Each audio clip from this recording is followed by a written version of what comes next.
खातून जज से मुतालिक बयान देने का मामला। चेयरमैन तहरीक इंसाफ ने अपने वकील इंतजार हुसैन एडवोकेट के जरिए JIT को दूसरी बार तहरीरी जवाब जमा कराया। इमरान खान ने तहरीरी जवाब में कहा कि वो तहरीक इंसाफ के चेयरमैन और पाकिस्तान के वज़ीर आज़म रह चुके हैं। इमरान खान ने मौक़िफ़ अपनाया कि उन्होंने ना कोई गैर कानूनी अमल किया और ना ही किसी को नुकसान पहुँचाया। तकरीर में जो कुछ कहा वो दहशतगर्दी के ज़मरे में नहीं आता, वो बेगुनाह है, इसीलिए उनके खिलाफ दहशतगर्दी का मुकदमा खारिज किया जाए।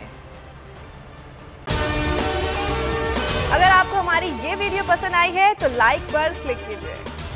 बोल किसी के भी दबाव में आकर अपने फैमिली मेंबर्स को अलहदा नहीं करेगा। बोल हमेशा आवाम की आवाज बनता रहेगा और आवाम के मसाइल दिखाता रहेगा। बोल की आवाम से खुसूसी दुआओं और साथ देने की अपील। सबसे ज्यादा व्यूज, सबसे ज्यादा रील्स और सबसे ज्यादा रेटिंग के साथ बोल अब भी नंबर 1 पोजीशन पर बरकरार।